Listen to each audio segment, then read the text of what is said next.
What's up, ladies and gentlemen? Welcome back to the channel. This week we've got EFC 121 taking place on the 6th of March, this Thursday, from the EFC Performance Institute. I will be live streaming. If you guys want to look at my commentary and do the watch along with me, please take a look at my YouTube channel and Facebook. I'm fortunate today to have both of the men headlining EFC 121. Featherweight, interim featherweight bout between the champion Roedie Roets, the challenger Ken Sekelethu. Gentlemen, welcome. Thank you for joining me. Thank you. Awesome. Thank you for having us. Now, I guess I'll start with you, Roedie. This is your first time defending the belt. What do you foresee or what's different, if anything, for you as opposed to being a challenger or coming up the ranks? I would say more importantly than winning the title is defending it. This is something I believe in very strictly. Anybody can win the title, but what makes a true champion is truly defending the belt. So when it comes to seriousness, everything has been bumped up in this fight. We take nobody for granted. The most dangerous opponent is the one standing in front of you. So yes, more serious and more intent when it comes to preparations. And everything's has been going perfectly. Awesome, man. And for you, Ken, first time fighting for the belt. What are your feelings? What's different for you this time? Yeah, I feel good. First of all, I'm grateful. I'm grateful that I'm here. I'm grateful to be fighting for the belt. Yeah, I'm just grateful. Yeah, grateful to be here.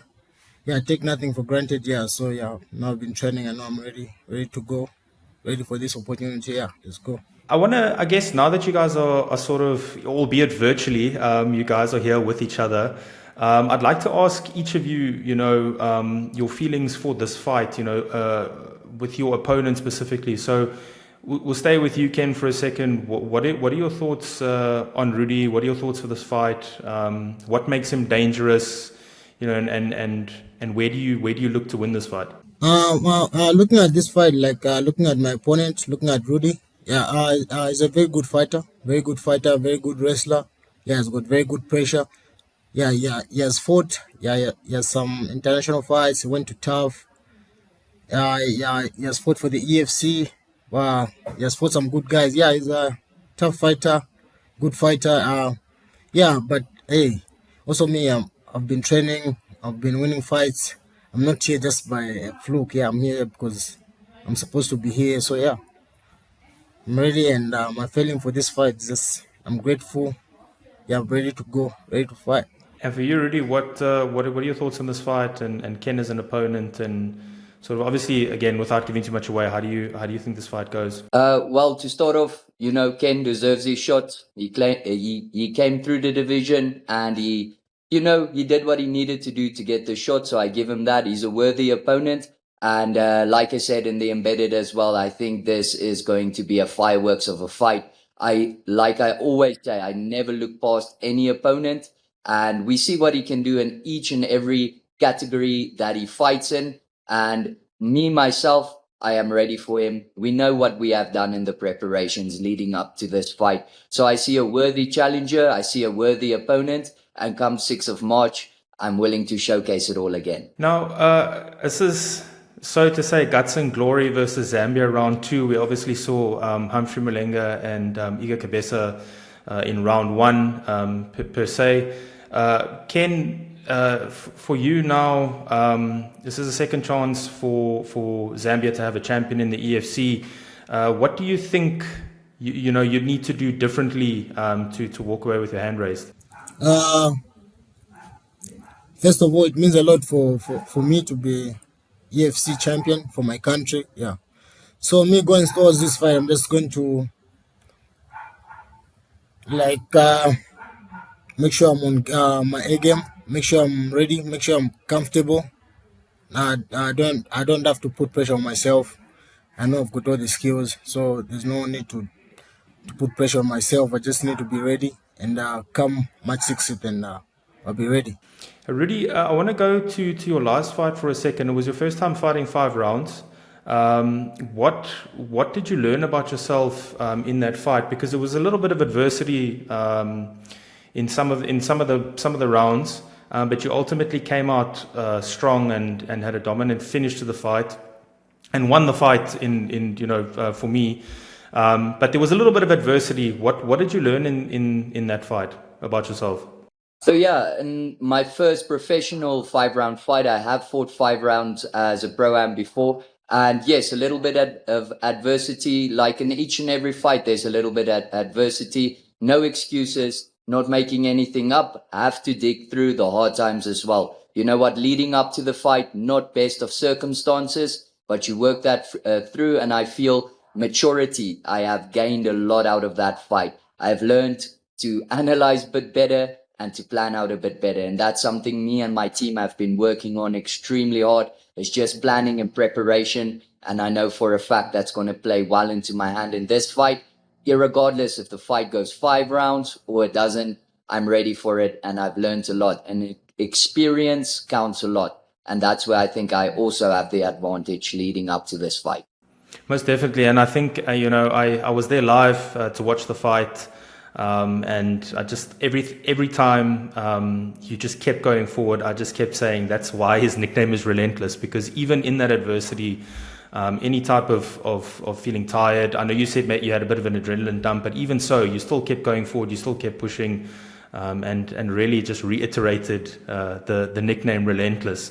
Ken, for you now, Roedie mentions experience. Obviously, you've mentioned it as well at the beginning, his international experience, but you also train with a world champion as part of your team at Team CIT, obviously Dricus du Plessis. How invaluable is that experience for you, being able to train with people like, and it's not just Dricus du Plessis, there's people like Cameron Simon, there's people like BK, there's people like Diego, there's a whole host of people, Martin van Staden. How invaluable and how good for your preparation is it to train with such a good team? Yeah, so my preparations they've been good. Like training at CIT, yeah, because you get to see a lot of people. There's a lot there. There's Cameron, there's Dricus, there's Demat. Yeah, and I've been training with Demat for a long time. I've been training with Demat. Yeah, so yeah, I'm used to the high level of training with the guys. So like it's not something like I don't know. It's something I've been involved in. I've been training with a lot of experienced guys for a long time. I've been with the mat since my amateur days, and I'm still here with them. I've trained with almost all the guys here in South. I've trained with Temba, Boyd Allen, Big K, Demat Pena, Dricus, Cameron, almost everybody. So I'm ready. Now, obviously, Roedie, you had the experience being on the Ultimate Fighter, one fight away from the finale. I wanna ask you first, what is your road from here to the UFC, or is that not something that you're thinking about at the moment? The road to UFC is always at the back of your mind. You know, this is why I feel each and every one of our athletes fight, is to eventually one day follow in the great Dricus du Plessis' footsteps and to become the UFC world champion. The road to UFC, like I said, at the back of the mind now. I take fight for fight. That is what I focus on. And that's one thing my Olympic coach of a father has taught me, is not to think too far into the future. Take each and every fight seriously that's right in front of you.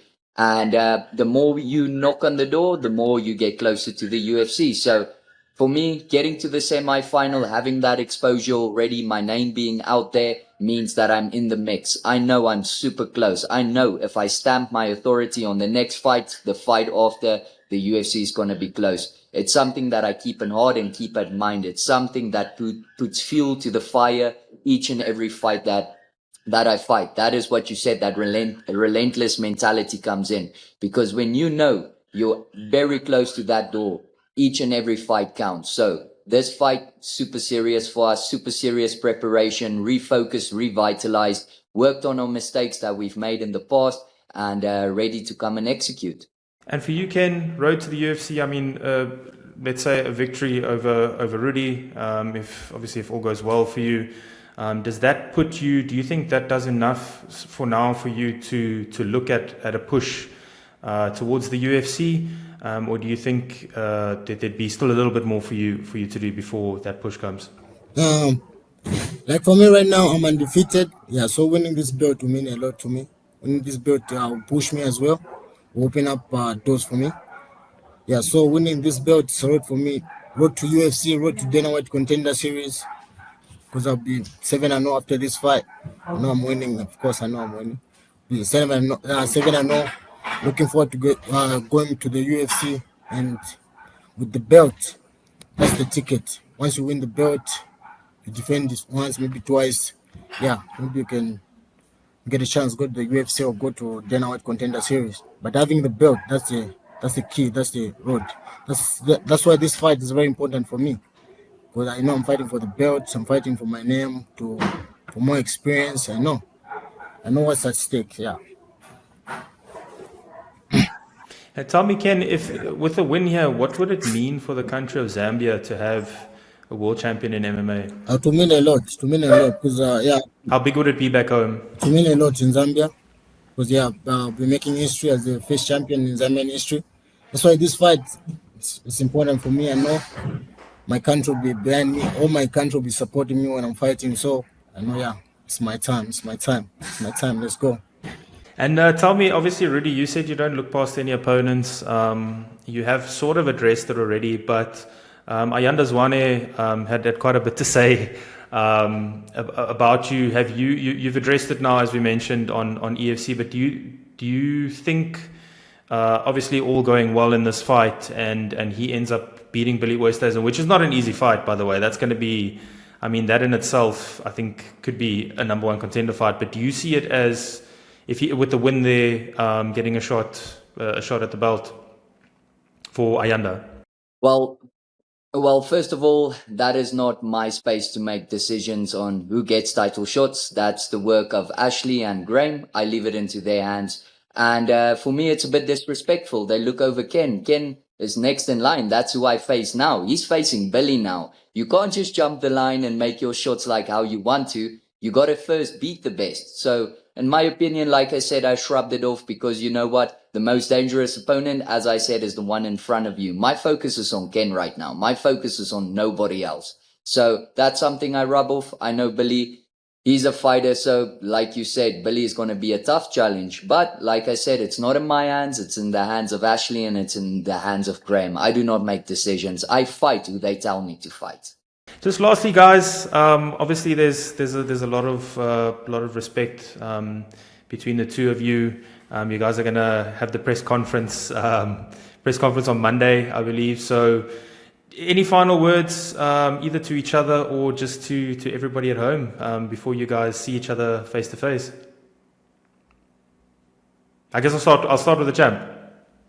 Final words is just good luck in preparations. Don't get injured now. We promised fireworks, so we're going to have to give him fireworks on the night.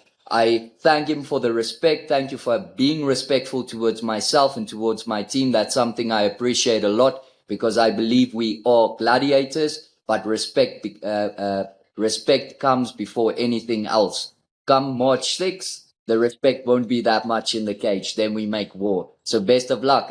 I see it as South Africa versus Zambia. And from you, Ken? Yeah, to me too as well. Take care of yourself, bro. Make sure you're healthy. Make sure you keep yourself safe. Make sure you give the fans what they want on Thursday, on the 6th of March. Let's go. Because we're both ready. We're both professionals. This is what we do. Yeah, so let's go. Let's bring the fireworks. Let's go. And to all the people supporting, the fans, thank you for your support. Let's go. Well, gentlemen, I thank you so much for the time, for being here. And again, this is definitely the two best guys in the division. Best fighting the best. That's why we love watching MMA in general, but EFC as well. 6th of March, EFC 121. Make sure you don't miss it. Don't forget the live stream. I'll definitely be doing a watch along. And guys, all the best for the remaining couple of days with the weight cut and everything like that. And yeah, man, I can't wait for this fight. I'm really looking forward to it. Let's give him a fucking fireworks show, man. That sounds good.